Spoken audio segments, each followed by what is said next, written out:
নমস্কার বন্ধুরা, আপনারা সবাই কেমন আছেন? আজকে আমি বানাবো রেস্টুরেন্ট স্টাইল চাউমিন। প্রথমে আমি ফুটন্ত জলের মধ্যে একটুখানি সাদা তেল দিয়ে দেবো। তারপর এর মধ্যে একটুখানি নুন দিয়ে দেবো। তারপর এক এক করে চাউমিনগুলোকে এর মধ্যে দিয়ে দেবো। দিয়ে একটু নাড়ি চেয়ে নেবো।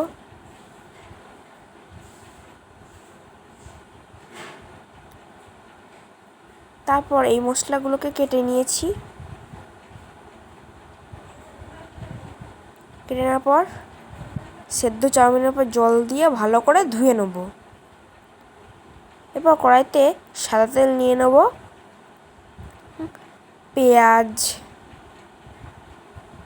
গাজর কুচি, ক্যাপসিকাম কুচি, আদা কুচি আর কাঁচা লঙ্কা কুচি দিয়ে দেবো। তারপর একটু হালকা নাড়িয়ে চাড়িয়ে নেবো।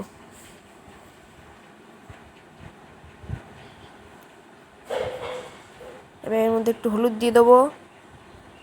দিয়ে আবার একটু নাড়িয়ে চাড়িয়ে নেবো।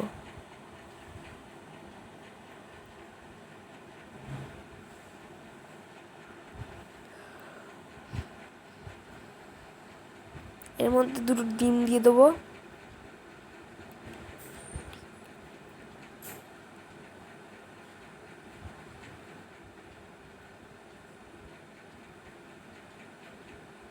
একটু নুন দিয়ে আরেকবার নাড়িয়ে নেব।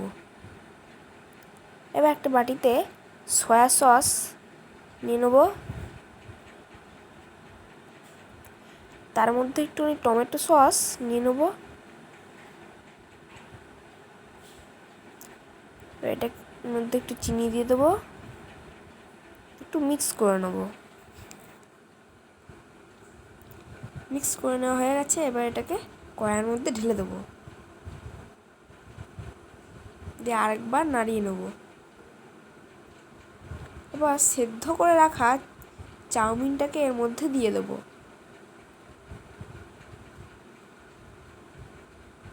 একটু নুন দিয়ে দেবো।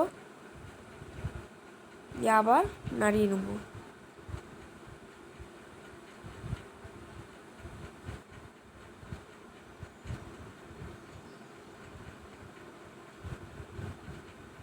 এর মধ্যে একটুখানি গোলমরিচের গুঁড়ো ছড়িয়ে দেবো।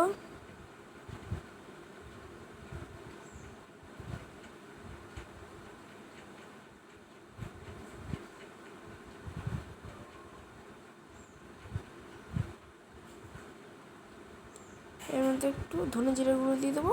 দিয়ে আরেকবার নাড়িয়ে চাড়িয়ে নিলেই তৈরি হয়ে যাবে আমাদের রেস্টুরেন্ট স্টাইল চাউমিন। একটা থালা নিয়ে নিয়েছি। এর মধ্যে এটাকে ঢেলে নেব। ঢেলে নেওয়া হয়ে গেছে। এবার চারপাশ দিয়ে শসাগুলোকে এরকমভাবে কেটে দিয়ে সাজিয়ে নেব। এরপর একটু শসা কুচি ছড়িয়ে দেবো। একটু গাজর কুচি ছড়িয়ে দেবো। আর গাজরের ছোটো টুকরোগুলোকে শসার উপরে দিয়ে দেবো। ব্যাস তৈরি হয়ে গেছে আমাদের রেস্টুরেন্ট স্টাইল চাউমিন।